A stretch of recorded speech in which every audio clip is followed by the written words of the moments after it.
शोकाकुल बंधू आणि भगिनींनो, हे तुम्हाला मला आकस्मिक अपघाती मृत्यूने सोडून गेलेले आहे आणि ही बातमी खरं तर मी राजेगावला नारळ फोडण्याच्या कार्यक्रमाला निघालो होतो आणि सर्वसाधारण 9च्या दरम्यान मी चौफुलेच्या तिथं आलो होतो आणि तिथंच मला योगेश भैया जगतापांचा फोन आला की असं असं विमान कोसळले, दादा त्याच्यात आहेत आणि विमान पेटले आणि गेलेत दादा. आणि मला अक्षरशः माझं हृदय इतकं भरून आलं, मला सहनच व्हायना, मला ऐकूच वाटायना, इतकी परिस्थिती माझी बिकट झाली. आणि मी मग आता तिकडं म्हणलं चला डायरेक्ट जावा, तर सगळ्यात पहिलं मी त्या मेडिकल याच्या कॉलेजमध्ये तिथं जाऊन पोचलो मी. आणि मग ती सगळी परिस्थिती पाहिल्यानंतर एक अर्ध्या पाऊण तासांनी ते प्रेत तिथं आलं, ते पाहिलं सगळं, माझं डोकं फार हँग झालं तुम्हाला सांगतो. आणि म्हणून दादा हे कसं व्यक्तिमत्व होतं हे दादांचा एक किस्सा सांगितला की 89-90 ला मी पुणे जिल्हा बँकेचा चेअरमन होतो आणि गुलटेकडीला ऑफिस होत. मला दादांचा फोन आला की मी अजित पवार बोलतोय, मी पवार साहेबांचा पुतण्या आहे, माझं एक काम आहे, मी आलं तर चालेल का? तर मी म्हणलं या तुम्ही. आणि मग त्या कामासाठी म्हणून ते आले. साहेब त्यावेळेस मुख्यमंत्री होते राज्याचे. आणि मग बसल्यानंतर चहा पाणी झाला आणि चहा पाणी झाल्यानंतर त्यांचं काम बिम झालं, कामही करून टाकलं आणि मग त्यांना सहज मी विषय काढला असा. ते फक्त काटेवाडीचे ते भावनगर कारखाना आहे ना, तिथं डायरेक्टर होते. त्यांना सहज विषय मी काढला, तुम्ही बँकेवर का डायरेक्टर म्हणून येत नाही? तर ते त्यांनी जरा मला थोडे आडवेडेच घेतले, नाही तर मग असं नाही तसं नाही, अमकं नाही तमकं नाही अशा पद्धतीनं. पण त्यांना खूप मी आग्रह केल्यानंतर त्यांची मानसिकता मी तयार केली की कुठल्याही परिस्थितीत तुम्ही जिल्हा बँकेवर आलं पाहिजे. आणि मग त्यांनी त्यांची मानसिकता आदरणीय पवार साहेबांशी त्यावेळेस चर्चा करून आम्ही तयार केली आणि ते जिल्हा बँकेवर आले आणि राजकारणाची सुरुवात झाली. आणि म्हणून सगळ्या भाषणामध्ये हे कालपर्यंत सांगत होते, राज्याच्या कुठल्याही भाषणामध्ये त्यांनी सोडलं नाही की रमेश आप्पा थोरातांच्यामुळे मी राजकारणात कसा माझा प्रवेश झाला.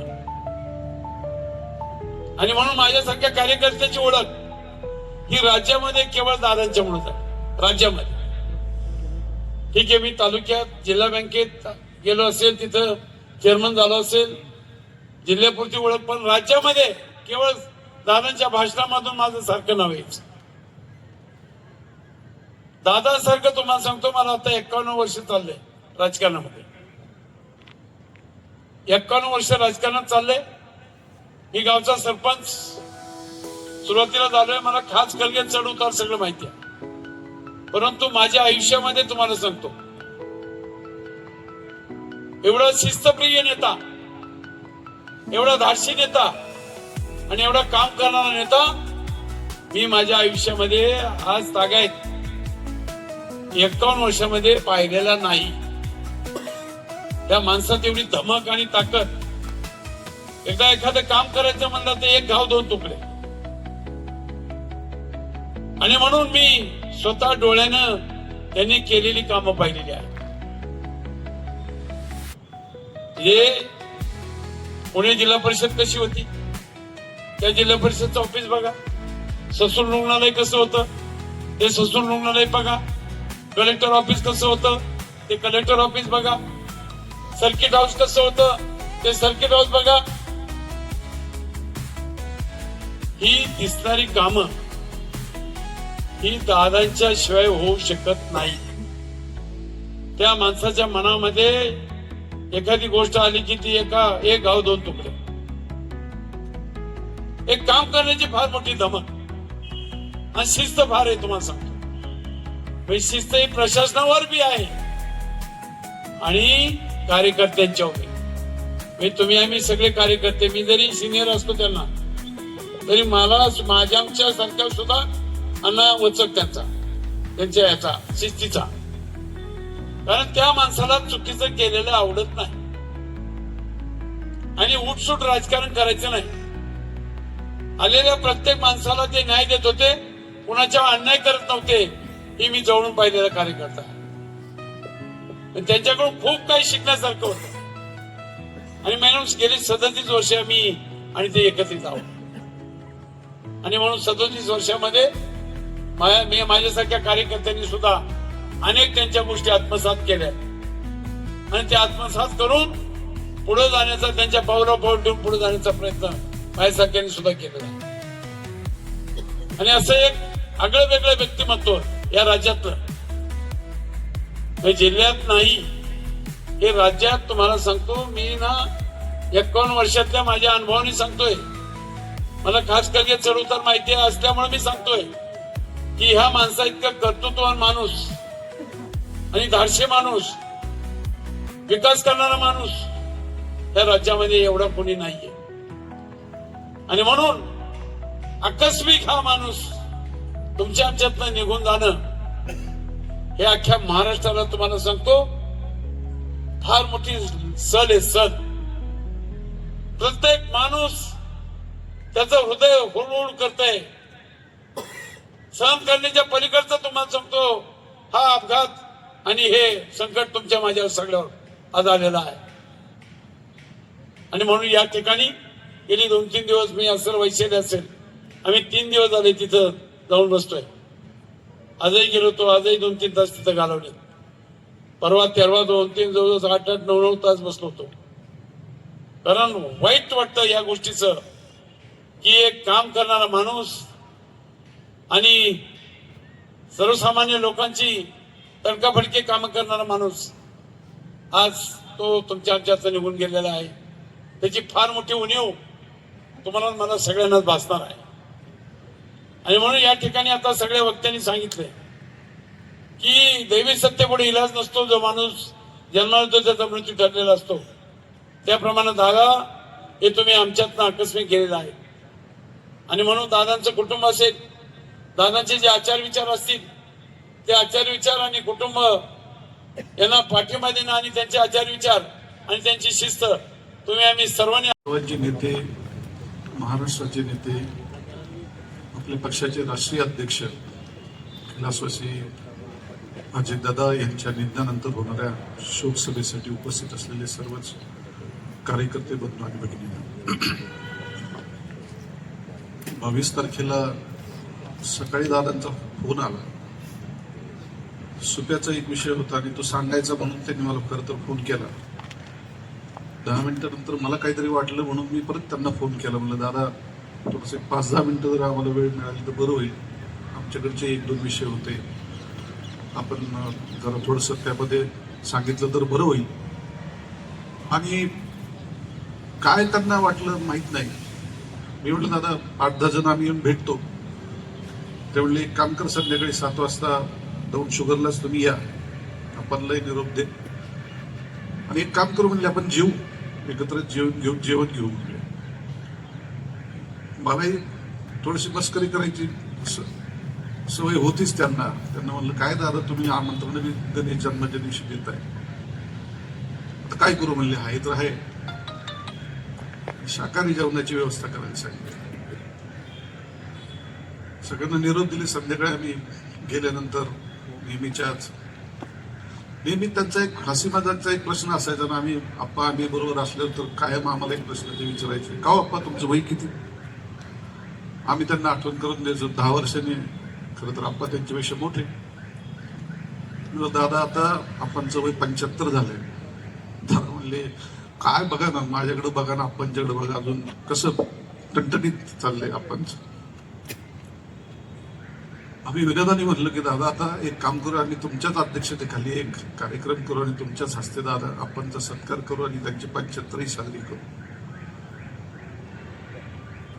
काय नियतीच्या समोर मांडलेलं आहे आम्हालाही समजलं नाही. आणि सकाळची ती बातमी आली. बातमी आल्यानंतर गेलं 36-37 वर्षाचा चित्रपट असा डोळ्यासमोरून निघून गेला. 1991 साली जिल्हा बँकेमध्ये ते चेअरमन झाले आणि त्यांचा सत्कार करायला म्हणून मी त्यावेळेस लॉला शिकत होतो खरं तर. आणि त्यांचा सत्कार करायला गेलो. आप्पाही बरोबर होते. त्यांनी ओळख करून दिली, हा कैलासवासी भाऊसाहेब भागवत त्यांचा मुलगा म्हणून. अतिशय असं हडकुळ शरीर आणि नेहरू शर्ट घातलेला, परंतु एक आमच्या नजरेला जाणवलेलं त्यांची भेदक नजर आणि जबरी आवाज, आणि तोच महाराष्ट्राची ओळख बनला.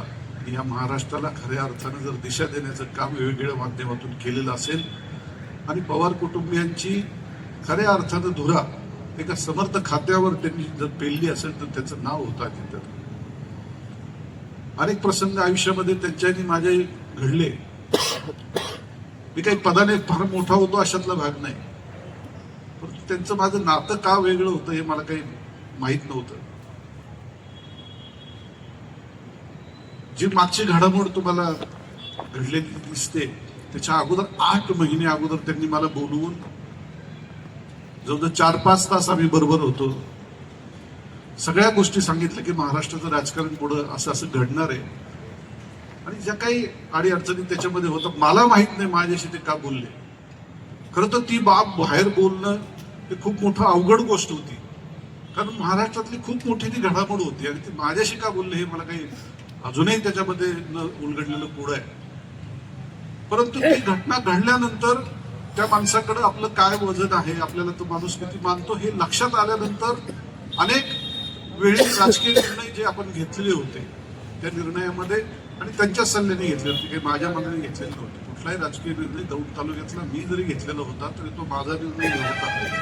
त्याच्यामध्ये 99.99% एखादा अपवाद सोडला पूर्णपणे त्यांनी दिलेल्या निर्देशानुसारच मी काम करतो. उद्याची ही वेळ आणीबाणीची आहे आणि मला प्रसंग आठवतो. छत्रपती शिवाजीराजे गेले, शंभूराजे गेल्यानंतर जी महाराष्ट्रामध्ये धुळधार होईल म्हणून औरंगजेबानं स्वतः त्या ठिकाणी पाऊल टाकलं आणि हा महाराष्ट्र पादाक्रांत करण्यासाठी तो दिल्लीवरून इथं जवळपास 4.5-5 लाख सैन्य घेऊन महाराष्ट्रावर चाल करून आला. परंतु महाराणी ताराबाईंनी छोट्या धाकट्या शिवाजीराजांना त्या ठिकाणी गादीवर बसवलं आणि त्यांच्या माध्यमातून त्यांनी 2.5 वर्ष औरंगजेबाला अक्षरशः ताळीहाम त्या ठिकाणी करून टाकलं. आणि शेवटी 1707ला औरंगजेबाला इथल्याच मातीत गाडलं.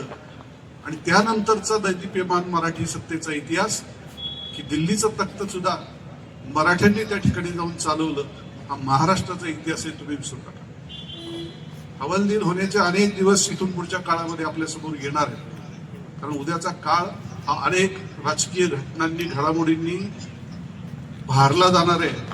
आणि त्यावेळेस जर कुणाला पाय जमिनीवर ठेवायचे असेल आणि डोकं स्थिर ठेवायचं असेल तर ते कार्यकर्त्याला ठेवावं लागतं आणि तरच ती सत्ता टिकते आणि ती सत्ता चांगल्या मार्गाने त्या ठिकाणी पुढे जाते. म्हणून येणारे दिवस हे तुमच्या आमच्या दृष्टीने अतिशय महत्वाचे आहे. आपण आता जरी थकल्यासारखे आपल्याला वाटत असले तरी सुद्धा त्यांना आता कंबर बांधावी लागेल.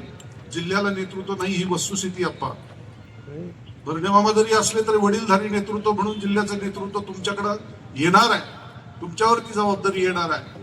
त्याचबरोबर महाराष्ट्राच्या राजकारणामध्ये सुद्धा उद्या तुम्हाला लक्ष त्या ठिकाणी घालावं लागेल. आणि त्यावेळी कुठलीही घडामोड वरच्या पातळीवर जरी घडली तरी सुद्धा आपण त्या ठिकाणी आपलं डोकं स्थिर ठेवून, मन स्थिर ठेवून, पाय स्थिर ठेवून उद्याचा राष्ट्रवादी काँग्रेस पक्षाचा झेंडा हा आपल्याला योग्य पद्धतीने त्या ठिकाणी उद्याच्या सगळ्याच निवडणुकांमध्ये, नुसती जिल्हा परिषद पंचायत समिती हा उद्याचा चाणाक्ष असेल, परंतु त्यानंतरच्या काळामध्ये सुद्धा आपल्याला एकत्रित काम करावं लागेल. बटेंगे तो कटेंगे हा जर मूलमंत्र विसरायचा नसेल तर उद्याच्या काळामध्ये आपल्याला ठामपणे त्या ठिकाणी राजकीय निर्णय घ्यावे लागतील. आणि ती शक्ती परमेश्वरानं आता आपल्याला देऊ, यापेक्षा वेगळी भावना आता परमेश्वराकडे आपण व्यक्त करू शकत नाही. लाख मरत पण लाखांचा पोशिंदा मरू नये असं जर आपण म्हणतो, त्याची काय परिणिती असते ती आपल्याला आज आपल्या डोळ्यासमोर लख्खकडे उभी राहते. आणि म्हणून उद्याच्या काळामध्ये आपल्याला आपलं कर्तव्य हे एका सैनिकाप्रमाणे पार पाडायचं आहे. आणि त्यासाठी बळ परमेश्वर आपल्याला देव आणि उद्याच्या काल झालेल्या आपल्याला या संकटातून परमेश्वर आपल्याला उभारी देव ही प्रार्थना करतो. आदरणीय दादांना माझी भावपूर्ण श्रद्धांजली अर्पण करतो आणि या ठिकाणी थांबतो. असा दिवस उजाडेल आणि अजितदादांना श्रद्धांजली व्हायची वेळ आपल्यावर येईल हे आपण इथल्या बसलेल्या कुठल्याही माणसाच्या मनात कधी आलं नसेल. आज उपस्थित असलेले शोकाकुल बंधू भगिनी आणि आपल्या सर्वांचे नेते आदरणीय अप्पा, खरं तर महेशांनांनी आता जी गोष्ट सांगितली की 22 तारखेला महेशांनांचा फोन झाला आणि त्याच्यानंतर मलाही फोन आला की असं असं जेवणाचा कार्यक्रम ठेवलाय आणि तुम्ही सगळेजण या. खरं लक्षात घ्या, म्हणजे एवढे दिवस गेले आणि 22 तारखेला म्हणजे त्याच्यानंतर 23, 24, 25 ते दौऱ्यावर होते, परंतु 22 तारखेला आम्हाला त्यांनी बोलवावं, जीव घालावं. त्या दिवशी गणेश जयंती होती, सोहेल भैया होते. दादा म्हणाले सोहेल आज तुला हे व्हेज खायला लागतंय, गणेश जयंती म्हणून. तिथून मी आप्पा दादा बाहेर बसलो. मी म्हटलं गणेश जयंती आहे दादा, सिद्धटेकला चला, 10 मिनिटात जाऊन येऊ. माझ्या पुढे अशी ऍक्शन केली, डोकं आपटायची, म्हटले हे बघ इथूनच पाया पडतो सिद्धटेकला, असं काय नसतं. आणि आप्पा त्याच्यात म्हटले तू तर आहे ना, म्हणजे आपल्या विनोदाने चाललं होतं, पण जसा बारामतीवर जीव होता ना तसाच दौंडकरांवर त्यांचा जीव होता, हे आपल्याला नाकारून चालणार नाही. कारण जी शेवटची 22 तारखेची आमची सगळ्यांची भेट झाली, इतक्या गप्पा, म्हणजे टेबलवर आम्ही बसल्यानंतर सगळ्यांच्या पुढे ऊसाचा रस आला, इतक्या गमती जमती त्यांनी केल्या. आप्पा काय म्हणले, मी खूप दिवसांनी पितोय. दादा म्हणले सगळ्यांना सांगा ऊसाचा रस पितोय. इथपर्यंत त्यांनी जोक्स केले आणि सगळ्यांशी एवढ्या गप्पा मारल्या. आपले फॉर्म माघारी झाले त्या दिवशी संध्याकाळी 5:30 वाजता फोन आला. बहुतेक आपण नाही गेला, सभा कुठे घ्यायच्या, मलाही आला सभा कुठे घ्यायच्या. सातत्यानं आम्ही त्यांना सांगत होतो आम्हाला 2 सभा द्या, एक या भागात द्या, एक इकडे द्या. नंतर मला कळालं की अजून वरिष्ठ विरोधकांची, वरिष्ठ नेत्यांची सभा 2 तारखेला आहे. म्हणून मी नाना परत त्यांना फोन केला आणि सांगितलं की एक आधी द्या आणि एक नंतर द्या.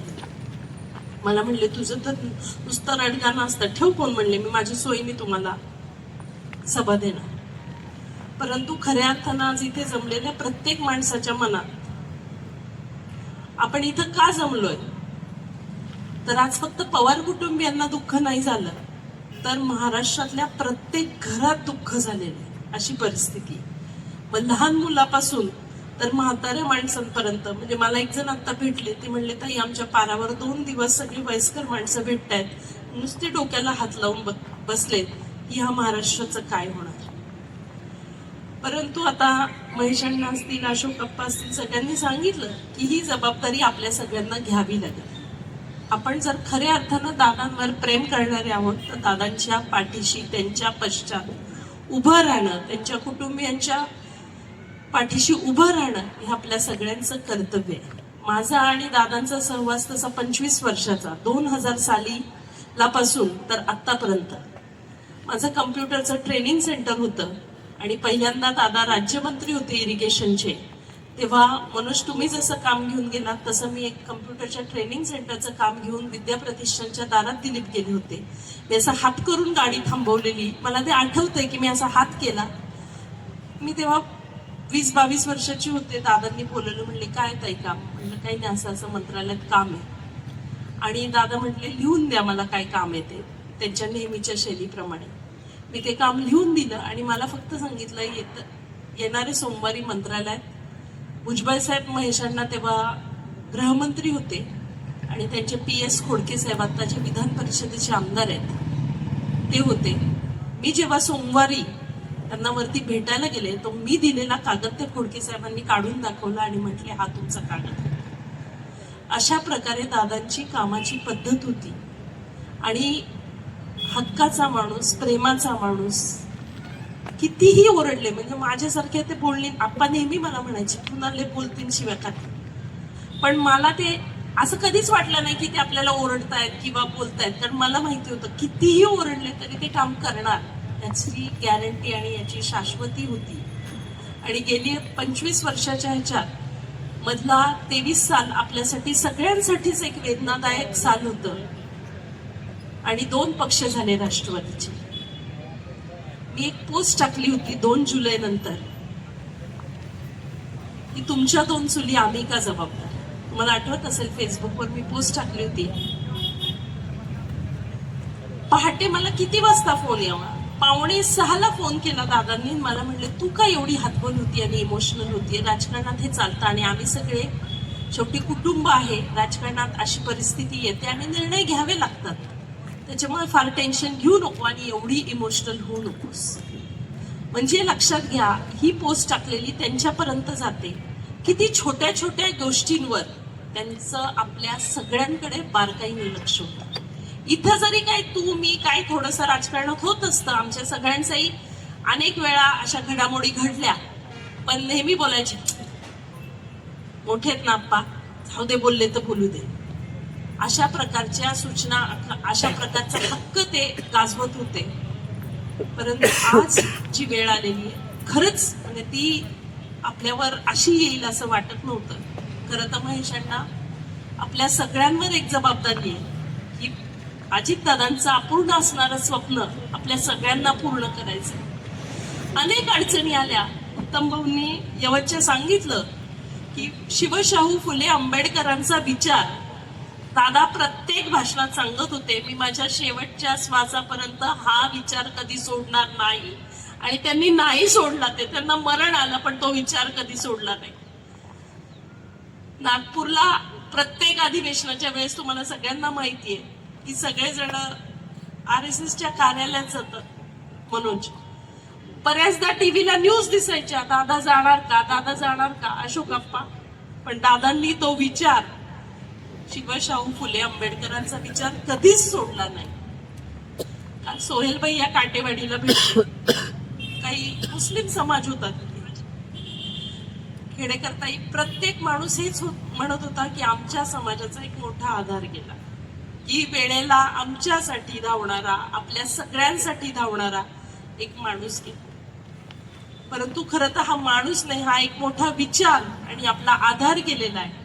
आणि आपल्या सगळ्यांवर जबाबदारी आहे की आपण सगळ्यांनी दादांचं अपूर्ण असणारं स्वप्न पूर्ण करण्यासाठी सगळ्यांनी आता तत्पर राहायचं. शेवटी तुम्हाला, मला, सगळ्यांना, आप्पांना मी का, खरं तर मलाही आधी एक फोन आला 28 तारखेला सुनील टिंगरेंचा. मला असं वाटलं की मी त्यांना आदल्या दिवशी एका कामासाठी फोन केलता म्हणून त्यांचा फोन आला.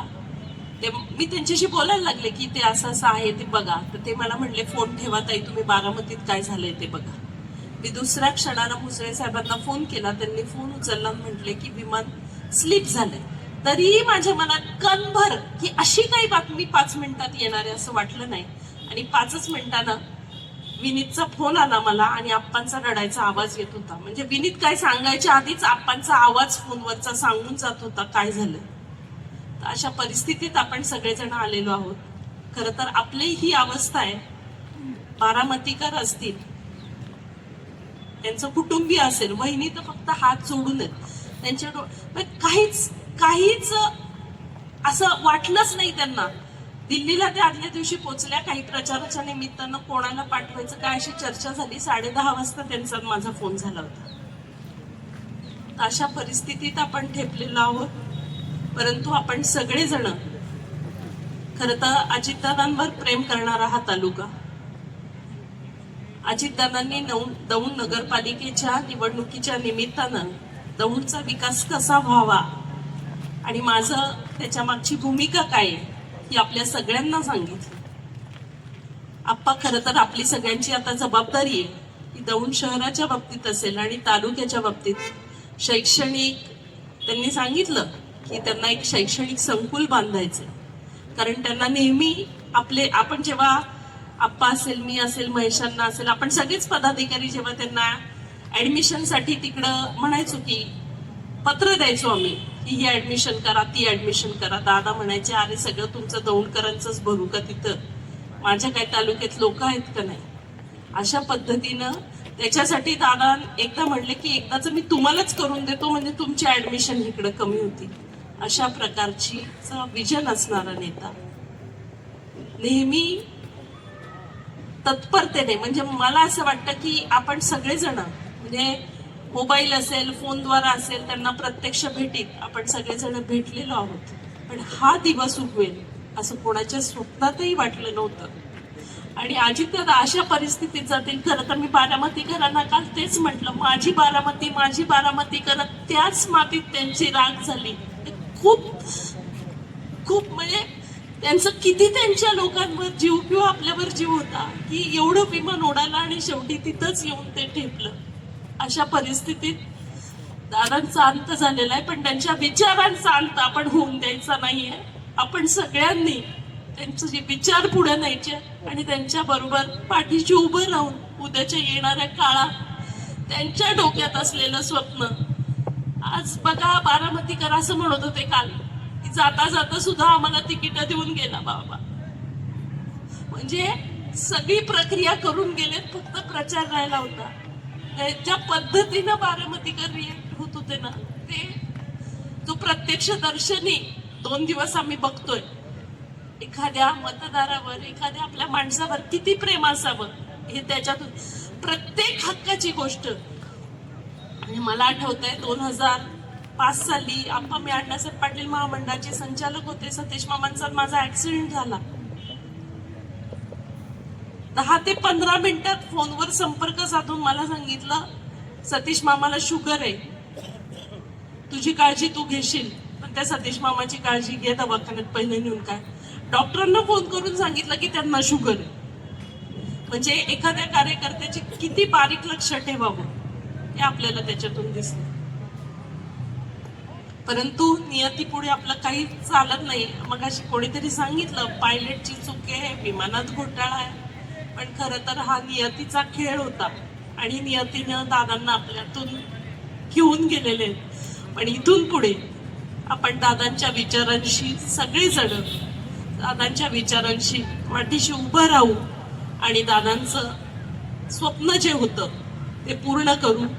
उद्याच्या काळात होऊ घातलेल्या निवडणुकीच्या निमित्तानं नितीननी सांगितल्याप्रमाणे आपण मोठ्या सभा हे सगळं कुठलंही घ्यायचं नाहीये, पण लोकांपर्यंत खरं तर आता आपल्याला दादांचे विचार पोहोचवण्याची गरज आहे आणि तुम्ही सगळे ते पोचवाल अशी अपेक्षा व्यक्त करते.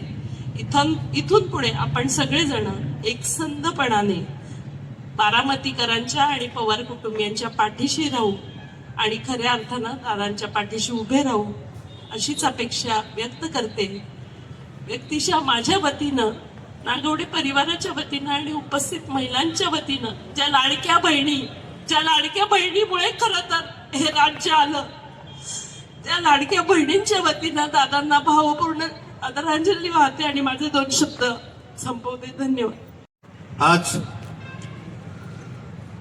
शोकसभेचा आपण कार्यक्रम आपल्या तमाम कार्यकर्त्यांच्या वतीने पाटाच्या ठिकाणी आयोजित केलेला आहे. दादांचं 28 तारखेला सकाळी विमानाच्या अपघाती असं दुःखात असं निधन झालं. मी एक किस्सा सांगतो, मला काय विषय मांडायचं नाही. रात्री 27च्या रात्री मी जरा लवकर उशिरा झोपलो होतो. उशिरा झोपले असल्या कारणाने मी सकाळी उशिरा उठलो. माझ्या घरची लवकरच 5:30-6ला उठतात, मी पण त्या टायमाला उठत असतो.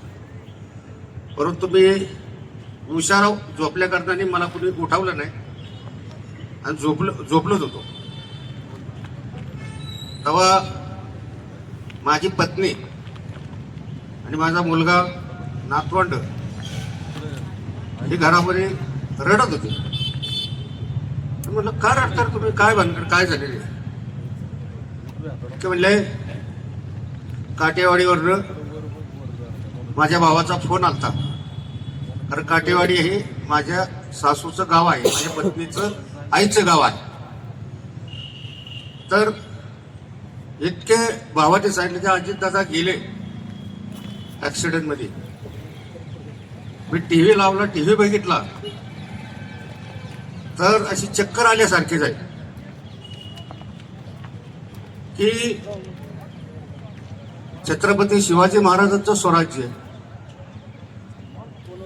डॉक्टर बाबासाहेब आंबेडकरांचं असणारं संविधान,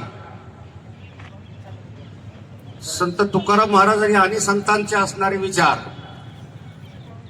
आणि फुलेशाह आंबेडकरी पूर्वगामी विचार या अनेक वर्षापासून दादा ही राबवत होते आणि तळागाळातल्या आणि शेवटच्या माणसापर्यंत तो सत्तेमध्ये आला पाहिजे, त्याला नैतिक अधिकार भेटला पाहिजे म्हणून दादांनी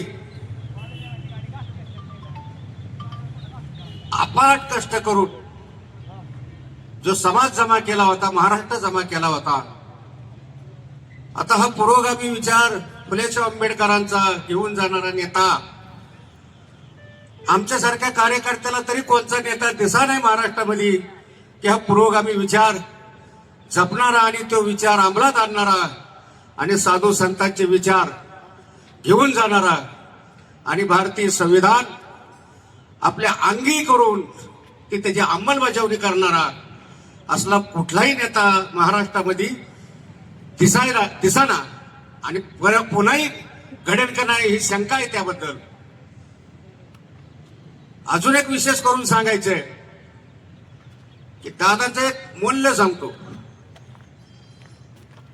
की राज्यघटना अशी आहे, त्यांचे वाक्य आहे, राज्यघटना अशी आहे की जोपर्यंत सूर्य आणि चंद्र आहे तोपर्यंत कोणाचा माय चलाल या संविधानाला बदलू शकत नाही. ठाम विचार मांडणारा हा महान नेता, हे संविधानाच्या बाजूने लढणारा हा महान नेता, तुमच्या आमच्या वंचितांना आणि मुसलमानांना आणि शेवटच्या थरातल्या माणसाला न्याय देणारा माणूस महाराष्ट्रात आपल्याला पुन्हा घडेल का नाही घडेल. पण तालुक्यामध्ये त्यांचाच सहकारी आणि आप्पांना गुरु मानणारा दादा, ते आप्पा मध्ये आपण दादा पाहूया पुढेच्या उद्याच्या वाटचालीमध्ये आणि ती खंबीरपणाने आपण खचून न जाता पुन्हा त्याची उभारी बांधून आपण आप्पांचं नेतृत्व पुन्हाच एकदा चांगल्या पद्धतीने उभं करूया अशा प्रकारची आपल्याला कळकळीची आणि नम्रतेची विनंती करतो. आणि श्रद्धांजली जर करायची असेल आपण दादांना तर तुम्हाला सांगतो कुठल्याही दहशतीला आणि दादागिरीला इथून पुढच्या काळामध्ये आपण बळी पडू नये. आणि म्हणून पवार कुटुंबाला जर भक्कम करायचं असेल तर आपल्या मताच्या रूपाने आपण भक्कम करावा अशा प्रकारचं आपल्याला विनंती करतो. मी माझ्या गायकवाड कुटुंबाच्या वतीने आणि समस्त ग्रामस्थ यवतच्या वतीने मी भावपूर्वक श्रद्धांजली अर्पण करतो आणि थांबतो. धन्यवाद. भगिनींनो, 28 जानेवारी हा महाराष्ट्रातला काळा दिवस. अजितदादांचं विमान अपघातात दुःखद असं निधन झालं. माझ्या अगोदरच्या अनेक मान्यवरांनी दादाचे अनेक राजकीय पैलू मांडलेले. दादांनी आपल्या जीवनाची सुरुवात 1982 साली कारखान्यातनं सुरुवात केली. 1991 साली खासदारकीची निवडणूक केली, बँकेची सुरुवात केली. प्रशासकीय काळामध्ये 36 वर्षाच्या काळामध्ये महाराष्ट्रामध्ये इतकं काम केलं. जेवढे मंत्रिमंडळात जेवढे मंत्री असतील त्याच्या 50% काम दादांनी एकट्यांनी केलं. आपण दौंड तालुक्यातले प्रत्येक गावातनं आलेली माणसं आहोत. प्रत्येक गावामध्ये काम केलेलं आहे. दादांच्या जाण्यानं दुःख होणं साहजिक आहे. त्यांच्या मागं पवार कुटुंबाच्या मागं आपण खंबीरपणे उभं राहिलं पाहिजे. तसंच तालुक्यामध्ये आपणच्या मागं आपण खंबीरपणे उभं राहिलं पाहिजे. दादांनी आयुष्यामध्ये माणसं हसत हसत हसवली पण जाताना रडत गेली आणि त्यांच्या जाण्यानं त्यांना श्रद्धांजलीपर आपण वाहत असताना घड्याळाच्या चिन्हावर सगळ्यांनी बटन दाबून सगळे उमेदवार विजय करावं, घरी श्रद्धांजली ही अर्पण होईल. त्यांना भावपूर्ण श्रद्धांजली वाहतो आणि थांबतो. रामकृष्ण.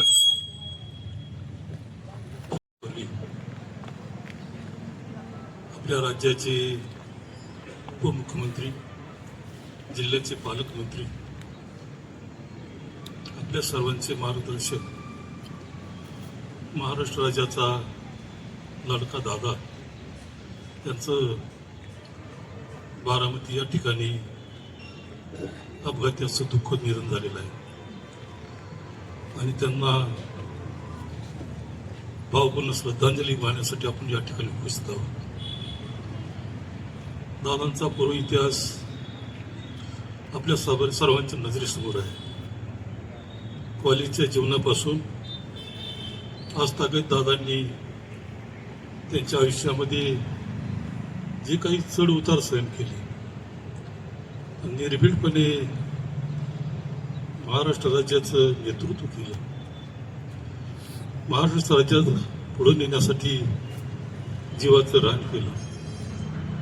संपूर्ण देशामध्ये, संपूर्ण राज्यामध्ये कुठल्याही कानाकोपऱ्यात दादांची ओळख नाही असा माणूस सापडणार नाही. आपल्या जिल्ह्यामध्ये तर प्रत्येक गावामध्ये दादा 10-20 लोकांना नावानिशी ओळखत होते. कार्यकर्त्यांना ताकद देण्याचा माणूस, मनापासून त्यांच्यावर प्रेम करणारा माणूस आणि खऱ्या अर्थानं सामान्य माणसापासून देशाचे पंतप्रधान असतील, राष्ट्रपती असतील यांच्यापर्यंत जवळनं ओळख असणारा एक नेता आपल्यातनं हरवलेला आहे.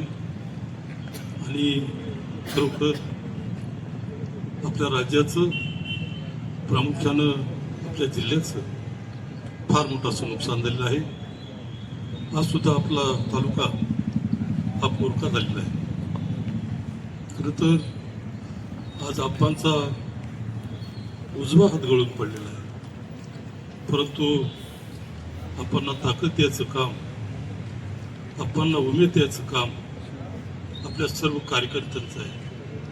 आणि दादांची जी पोकळी भरून काढण्यासाठी आपण सर्वांनी जीवाचं रान करावं. दादांची जी विकासाची घोडदौड होती पुढे नेण्यासाठी आपल्या तालुक्यानं तरी आपणच्या पाठीमागं ठाम उभं राहावं. आपणची छाती तालुक्यात, जिल्ह्यात कशी पुढे येईल, त्याचं नाव कसं पुढं होईल, दादांच्या जागी आपणच आपण दादा म्हणू आणि त्यांची ताकद वाढण्याचं काम करू. आज आपल्या सर्वांच्या वतीने जे आपल्या राज्याचं जे नुकसान झालेलं आहे आणि सर्वांना जे दुःख झालेलं आहे, त्या दुःखातून सावरण्यासाठी परमेश्वरनं आपल्या सर्वांना ताकद द्यावी. दादांच्या आत्म्यास ईश्वरचरणी शांती लाभावी अशा आपल्या सर्वांच्या वतीने परमेश्वरची प्रार्थना करतो. या ठिकाणी थांबतो.